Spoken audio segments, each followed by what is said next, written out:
News first channel ಹಾಗೂ ಡಿಜಿಟಲ್ನಲ್ಲಿ ಜಾಹೀರಾತು ನೀಡಲು ಈ ನಂಬರ್ಗೆ ಸಂಪರ್ಕಿಸಿ. ಬೆಳ್ತಂಗಡಿಯ ಎಸ್ಐಟಿ ಠಾಣೆಗೆ ಸೌಜನ್ಯ ಅವರ ತಾಯಿ ಆಗಮಿಸಿದ್ದಾರೆ. ಚೆನ್ನನ ವಿರುದ್ಧ ದೂರು ನೀಡೋದಕ್ಕೆ ಕುಸುಮಾವತಿ ಮುಂದಾಗಿದ್ದಾರೆ. ಸೌಜನ್ಯ ಪ್ರಕರಣದಲ್ಲಿ ಚಿನ್ನಯ್ಯ ಸಾಕ್ಷಿ ಅಂತ ಹೇಳಿ ದೂರು ಕೊಡೋದಕ್ಕೆ ಈಗ ಸೌಜನ್ಯ ಅವರ ತಾಯಿ ಕುಸುಮಾವತಿ ಮುಂದಾಗಿರೋದು. ಇವತ್ತು ಮತ್ತೆ ದೂರು ಸಲ್ಲಿಸೋದಕ್ಕೆ ಮುಂದಾಗಿದ್ದಾರೆ ಸೌಜನ್ಯರ ತಾಯಿ. ಧರ್ಮಸ್ಥಳದಲ್ಲಿ ನೂರಾರು ಶವಗಳನ್ನು ಹೂತಿಟ್ಟಿರುವ ಆರೋಪ ಮಾಡಿದ್ದಂತಹ ಚಿನ್ನಯ್ಯ ವಿರುದ್ಧ ದೂರು ನೀಡೋ ಸಾಧ್ಯತೆ ಇದೆ ಅಂತ ಹೇಳಲಾಗ್ತಾ ಇದೆ. ಈಗಾಗಲೇ ಎಸ್ಐಟಿ ವಶದಲ್ಲಿದ್ದಾನೆ ಆರೋಪಿ ಚಿನ್ನಯ್ಯ ವಿರುದ್ಧ ದೂರು ನೀಡೋದಕ್ಕೆ ಕುಸುಮಾವತಿ ಮುಂದಾಗಿದ್ದಾರೆ. 2012ರಲ್ಲಿ ಕುಸುಮಾವತಿ ಮಗಳು ಸೌಜನ್ಯ ಅತ್ಯಾಚಾರದಲ್ಲಿ ಮೃತಪಟ್ಟಿದ್ದರು. ಸೌಜನ್ಯ ಅತ್ಯಾಚಾರ ಮತ್ತು ಕೊಲೆ ಪ್ರಕರಣದಲ್ಲಿ ಚಿನ್ನಯ್ಯ ಸಾಕ್ಷಿ ಅಂತ ಹೇಳಿ ದೂರು ಕೊಡೋದಕ್ಕೆ ಮುಂದಾಗಿದ್ದಾರೆ. ಯೂಟ್ಯೂಬ್ಗೆ ನೀಡಿರೋ ಸಂದರ್ಶನದಲ್ಲಿ ಸೌಜನ್ಯ ಶವ ತೆಗೆದುಕೊಂಡು ಹೋಗುವಾಗ ನೋಡಿದ್ದೀನಿ ಅಂತ ಚಿನ್ನಯ್ಯ ಹೇಳಿದ್ದ. ಸೊ ಇದರ ಆಧಾರದ ಮೇಲೆ ದೂರು ದಾಖಲಿಸೋದಕ್ಕೆ ಅಂತ ಈಗ ಬಂದಿದ್ದಾರೆ.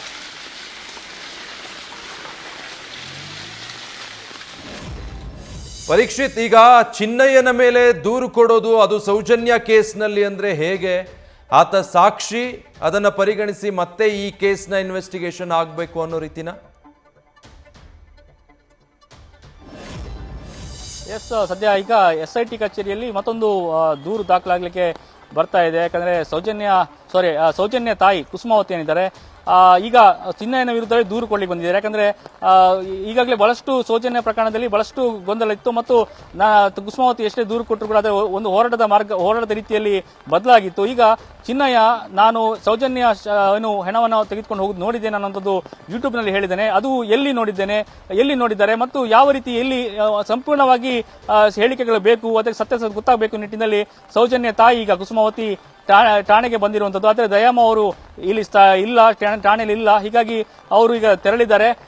ಒಂದ್ ಕಡೆ ಗೃಹ ಸಚಿವರೇ ಖುದ್ದಾಗಿ ಹೇಳಿದ್ದಾರೆ SIT ಕಚೇರಿ SIT ಕಚೇರಿಯಲ್ಲಿ ಕೇವಲ ಸೌಜನ್ಯ ಪ್ರಕರಣದ ಹೊರತಾಗಿ ಬೇರೆ ಪ್ರಕರಣವನ್ನ ದಾಖಲು ಮಾಡಬೇಕಂತ ಹೇಳಿದ್ದಾರೆ. ಆದರೆ ಸೌಜನ್ಯ ಪ್ರಕರಣ ಈಗ ದಾಖಲಾಗ್ತಾ ಇದೆ. ಅದು ಎಷ್ಟು ಮಟ್ಟಿಗೆ ರಿಸೀವ್ ಆಗುತ್ತೆ ಇಲ್ಲೋ ಗೊತ್ತಿಲ್ಲ. ಆದ್ರೆ ಸೌಜನ್ಯ ತಾಯಿ ಮಾತ್ರ ಯೂಟ್ಯೂಬ್ ನಲ್ಲಿ ಹೇಳಿದ ಸಂದರ್ಶನವನ್ನ ಖಾತರಿಪಡಿಸಿಕೊಳ್ಳಿಕ್ಕೆ ಮತ್ತು ಚೆನ್ನಯ್ಯ ಅವರಿಂದ ಆ ಸತ್ಯವನ್ನ ಪ್ರೂವ್ ಮಾಡಬೇಕು ಮತ್ತು ನನ್ನ ಮಗಳನ್ನ ಹೆಣವನ್ನ ಎಲ್ಲಿ ನೋಡಿದ್ದೇನೆ ಅಂತ ಗೊತ್ತಾಗಬೇಕು, ಚಿನ್ನಯ್ಯನ ಬಾಯಿ ಬಿಡಿಸಿ ಅನ್ನೋ ನಿಟ್ಟಿನಲ್ಲಿ ದೂರು ಕೊಡ್ಲಿಕ್ಕೆ ಬಂದಿರುವಂತದ್ದು. ಸದ್ಯಕ್ಕೆ SIT ಕಚೇರಿಯ ಬಾಗಿಲವರೆಗೆ ಬಂದು ತೆರಳಿದ್ದಾರೆ.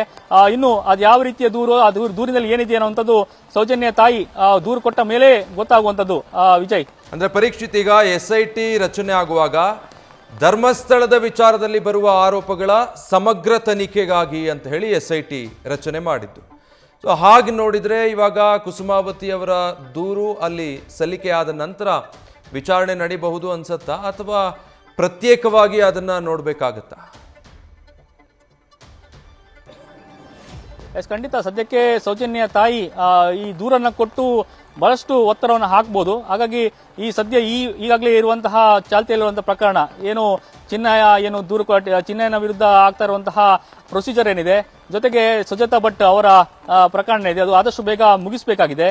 ಮುಕ್ತಾಯದ ಹಂತದಲ್ಲಿ ಕೂಡ ಇರುವಂತದ್ದು. ಬಹಳಷ್ಟು ಸಾಕ್ಷ್ಯಗಳನ್ನ ತಿಮ್ಮರೊಡ್ ಇರ್ಬೋದು, ಇಂತಹ ಬಹಳಷ್ಟು ವ್ಯಕ್ತಿಗಳನ್ನ ವಶಕ್ಕೆ ತೆಗೆದುಕೊಂಡು ವಿಚಾರಣೆ ನಡೆಸಬೇಕಾಗಿದೆ. ಇದರ ಮಧ್ಯದಲ್ಲಿ ಸೌಜನ್ಯ ತಾಯಿ ಕೊಟ್ಟಂತಹ ದೂರು ಸದ್ಯಕ್ಕೆ ಮಟ್ಟಿಗೆ ಅದು ತೆಗೆದುಕೊಳ್ಳುವಂತಹ ಸಾಧ್ಯತೆ ಕಡಿಮೆ. ಒಂದು ರೀತಿ ದೂರು ತೆಗೆದುಕೊಂಡ್ರು ಕೂಡ ಮುಂದಿನ ದಿನಗಳಲ್ಲಿ ಅದನ್ನ ಪ್ರತ್ಯೇಕ ಪ್ರಕರಣದ ರೀತಿಯಲ್ಲಿ ಅದನ್ನ ತೆಗೆದುಕೊಳ್ಬಹುದು. ಆದ್ರೆ ಅದನ್ನ ಯಾರೇ ದೂರು ಕೊಟ್ಟರು ಕೂಡ ತೆಗೆದುಕೊಳ್ತೇವೆ ಅಂತ ಹೇಳಿದ್ದಾರೆ. ಆದ್ರೆ ಈ ಪ್ರಕರಣವನ್ನ ಈಗ ತೆಗೆದುಕೊಳ್ತಾರ, ಮುಂದೆ ದಿನಗಳಲ್ಲಿ ಅದನ್ನ ಪ್ರಕರಣವನ್ನು ಕೈಗೆತ್ತಿಕೊಳ್ತಾರ ಅನ್ನೋದು ಬಹಳಷ್ಟು ಕುತೂಹಲ. ಸದ್ಯಕ್ಕೆ ಚಿನ್ನಯ್ಯನ ಬಾಯಿ ಬಿಡಿಸಬೇಕು ಅನ್ನೋ ನಿಟ್ಟಿನಲ್ಲಿ ಸೌಜನ್ಯ ತಾಯಿಯವರು ಬಂದು ಹೋಗಿದ್ದಾರೆ, ಅವರು ಮತ್ತೆ ಬರ್ತಾರೆ. ಹಾಗಾಗಿ ಒಟ್ಟಾರೆ ಸೌಜನ್ಯ ತಾಯಿ ಬಂದಿರುವಂತದ್ದು ಮತ್ತಷ್ಟು ಕುತೂಹಲ ಕೆರಳಿಸಿರುವಂತದ್ದು. ಚಿನ್ನಯ್ಯ ಮತ್ತೆ ಯಾವ ಸತ್ಯವನ್ನು ಬಾಯಿ ಬಿಡ್ತಾನೆ, ಇವರು ಚಿನ್ನಯ್ಯನ ಮೂಲಕ ಆ ರೀತಿಯ ಸತ್ಯವನ್ನು ಕೂಡ ಬಾಯಿ ಬಿಡಿಸ್ತಾರ ಮತ್ತು ಅದನ್ನ ಎಲ್ಲಿ ನೋಡಿದ್ದಾರೆ ಮತ್ತು ಯಾವ ಸಮಯದಲ್ಲಿ ಯಾರು ತೆಗೆದುಕೊಂಡು ಹೋಗ್ತಾ ಇದ್ರು, ಯಾವ ರೀತಿ ಇತ್ತು ಪರಿಸ್ಥಿತಿ, ಆ ಸಮಯದಲ್ಲಿ ನೀನು ಎಲ್ಲಿದ್ದಿ, ಈಗ ಯೂಟ್ಯೂಬ್ ನಲ್ಲಿ ಕೊಟ್ಟ ಸಂದರ್ಶನ ಯಾರು ಹೇಳಿಸಿರುವಂತದ ಅಥವಾ ಯಾವ ಉದ್ದೇಶ ಅನ್ನುವಂಥದ್ದು ಎಲ್ಲವೂ ಕೂಡ ಬಯಲಾಗಬೇಕು ಅನ್ನುವಂಥ ನಿಟ್ಟಿನಲ್ಲಿ ಕುಸುಮಾವತಿ ಅವರು ಒತ್ತಾಯವನ್ನ ಹೇರಬಹುದು. ಸದ್ಯಕ್ಕೆ ದೂರು ಕೊಟ್ಟರು ಕೂಡ ಸದ್ಯಕ್ಕೆ ಮಟ್ಟಿಗೆ ಅದನ್ನ ವಿಚಾರಣೆ ಕೈಗೆತ್ತಿಕೊಳ್ಳುವಂಥದ್ದು ಬಹಳಷ್ಟು ಡೌಟ್ ಅನ್ನುವಂಥದ್ದು. ವಿಜಯ್, ಅಂದ್ರೆ ಈಗ ಅನನ್ಯ ಭಟ್ ಕೇಸ್ ಬರುತ್ತೆ SITಗೆ, ಇನ್ನು ವಾಸಂತಿಯವರದ್ದು, ವೇದವಲ್ಯದ್ದು, ಬೇರೆ ಬೇರೆ ಪ್ರಕರಣಗಳೆಲ್ಲ ಮತ್ತೆ ತನಿಖೆ ಆಗಬೇಕು ಅನ್ನೋದಿತ್ತು. ಆದರೆ ಸೌಜನ್ಯ ಅದು ಹೋರಾಟವಾಗಿ ಉಳಿತೆ ಹೊರತು ದೂರು ಕೊಡಲೇ ಇಲ್ಲ ಇದುವರೆಗೂ ಬಂದು ಅನ್ನೋದು ಒಂದು ಚರ್ಚೆ ಆಗ್ತಾ ಇತ್ತು. ಸೊ ಈತನ ಇಂಟರ್ವ್ಯೂಗಳು ಏನು ಅಪ್ಲೋಡ್ ಆಗೋದಕ್ಕೆ ಶುರುವಾಯಿತು ಆತನ ಬಂಧನದ ನಂತರ, ಅದರಿಂದ ಚಿನ್ನಯ್ಯನಿಗೆ ಸಂಕಷ್ಟದ ಮೇಲೆ ಸಂಕಷ್ಟ ಆಗ್ತಿದೆಯಾ ಅಂತ.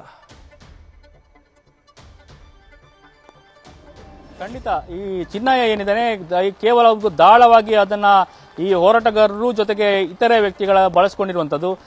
ಹಾಗಾಗಿ ಸದ್ಯ ಏನು ಹೋರಾಟದಲ್ಲಿದ್ದಂತಹ ತಿಮರೋಡಿನಿದ್ದಾರೆ ಅವರು ಈ ಚಿನ್ನಯ್ಯನ ಮೂಲಕ ಈ ರೀತಿಯನ್ನ ಹೇಳಿಸಿಕೊಂಡಿರ್ಬೋದು. ಯಾಕಂದ್ರೆ ತಿಮರೋಡಿ ಮನೆಯಲ್ಲೇ ಇದ್ದದ್ದು, ಅಲ್ಲೇ ಇಂಟರ್ವ್ಯೂಗಳಾಗ್ತಾ ಇತ್ತು. ಹಾಗಾಗಿ ಚೆನ್ನಯ್ಯ ಏನಿದ್ದಾನೆ ತಿಮರೋಡಿಯ ವಿಚಾರದಲ್ಲಿ ಕೂಡ ದಾಳವಾಗಿದ್ದ, ಅವರನ್ನು ಕೂಡ ಸರಿಯಾಗಿ ರೀತಿಯಲ್ಲೇ ಬಳಸ್ಕೊಂಡಿದ್ದಾರೆ. ಒಂದು ರೀತಿಯ ಏನು ಬಳಕೆ ರೀತಿಯಲ್ಲಿ ಆತನ ಉಪಯೋಗ ಆಗಿದ್ದಾನೆ. ಜೊತೆಗೆ ಆತ ದೂರು ಕೊಟ್ಟ ಮೇಲೆ ಬಹಳಷ್ಟು ಏನು ಬೆಳವಣಿಗೆಗಳಾಗ್ತಾ ಇತ್ತು, ಪಾಯಿಂಟ್ಗಳಲ್ಲಿ ಶೋಧನೆ ಆಗ್ತಾ ಇತ್ತು, ಮಹಾಜಗಳಾಗ್ತಾ ಇತ್ತು. ಈ ಸಂದರ್ಭದಲ್ಲಿ ಈ ಆತನನ್ನ ಈ ರೀತಿ ಬಳಸ್ಕೊಂಡಿದ್ದಾರೆ. ಅದು ಈಗ ಸೌಜನ್ಯ ತಾಯಿಯನ್ನ ಕೆಳಿಸಿರುವಂತದ್ದು, ಬಹಳಷ್ಟು ಆಕ್ರೋಶ ಈಗಾಗಲೇ ಅವರ ಮನದಲ್ಲಿರುವಂತದ್ದು. ಸದ್ಯ ಯೂಟ್ಯೂಬ್ನಲ್ಲಿ ಪ್ರಸಾರ ಆದಂತಹ ಈ ವಿಡಿಯೋ ಬಹಳಷ್ಟು ವಿಳಂಬವಾಗಿ ಕುಸುಮಾವತಿ ಅವರು ಎಚ್ಚೆತ್ತುಕೊಂಡದ್ದು ಯಾಕೆ ಅನ್ನುವಂಥದ್ದು ಒಂದು ರೀತಿಯ ಕ್ವಶನ್ ಮಾರ್ಕ್. ಇನ್ನೊಂದು ಕಡೆ ಚಿನ್ನಯ್ಯ ಯಾಕೆ ಆ ಯೂಟ್ಯೂಬ್ನಲ್ಲಿ ಆತ ಹೇಳಿದ್ದು ಎಷ್ಟು ಸತ್ಯ ಅನ್ನುವಂಥದ್ದು, ಮತ್ತು ಮುಖ್ಯವಾಗಿ ಹಿಂದೆ ಇನ್ಯಾರಿದ್ದಾರೆ ಅನ್ನುವಂಥದ್ದು, ಮುಖ್ಯವಾಗಿ ತಿಮರೋಡಿ ಇರುವಂಥದ್ದು ಸತ್ಯ, ಮತ್ತೆ ಇದರ ಉದ್ದೇಶ ಏನು ಅನ್ನುವಂಥದ್ದು ಇನ್ನೂ ಹೊರಗೆ ಬರಬೇಕಾಗಿದೆ.